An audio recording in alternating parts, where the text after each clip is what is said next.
নমস্কার, আমি দেবারতী, তোমাদের ছোট্ট সোনা অনেকের মা। আজকে একটা সম্পূর্ণ অন্যরকম ভিডিও নিয়ে তোমাদের কাছে এসেছি।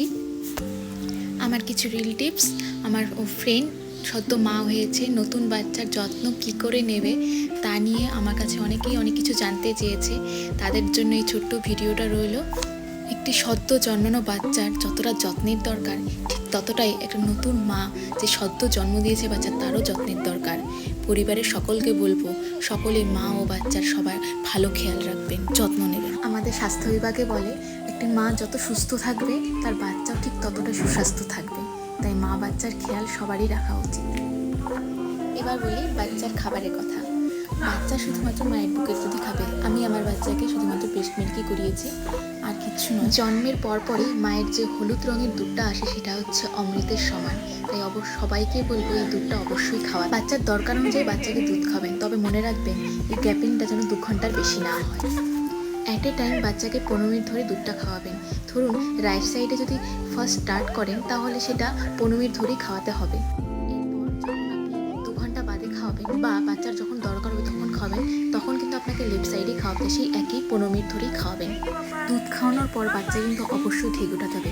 আপনি যতবারই দুধ খাওয়াবেন ঠিক ততবারই ঢেক ওঠানোর চেষ্টা করবেন, আর এটা খুব ইম্পর্টেন্ট বাচ্চার জন্য। দুধে প্রথম 2-3 মিনিট জলের পরিমাণটা বেশি থাকে, তারপরে দুধটা আসে। এই দুধটা বাচ্চার ওয়েট গেইন করতে খুবই সাহায্য করে। তবে মনে রাখতে হবে প্রথমে যে জল জাতীয় দুধটা আসে সেটা ফেলে দিলে চলবে না। এটা বাচ্চার খুবই দরকারি। এটা বাচ্চার শরীরে জলের ঘাটতি কমিয়ে দেয়। তাই 6 মাস অবধি বাচ্চাকে কখনোই জলের দরকার হয় না। এখন নতুন মায়েদের জন্য বলছি, মায়েরা ঠিক যতটা পরিমাণ খাবে দুধের পরিমাণও ঠিক ততটাই বেড়ে যাবে। নর্মাল বা সিজার যে কোনো মাই সব ধরনের খাবারই খেতে পারে, তবে কিছু কিছু খাবার যেমন ঝালযুক্ত মশলা জাতীয় খাবার না খাওয়াই শ্রেয়।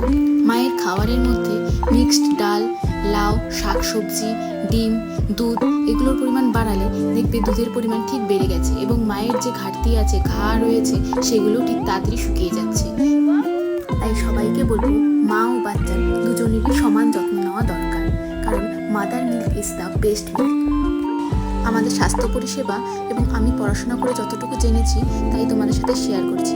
সবটাই হয়তো শেয়ার করা সম্ভব হয়নি, তাই যতটুকু পেরেছি তোমাদের সাথে শেয়ার করেছি। তোমাদের ভালো লাগলে অবশ্যই আমাকে জানিও। নতুন কোনো তথ্য জানতে চাইলে আমাকে কমেন্ট করে বলো। আমার এক্সপিরিয়েন্স তোমাদের সাথে শেয়ার করলাম, ভালো লাগলে বলো।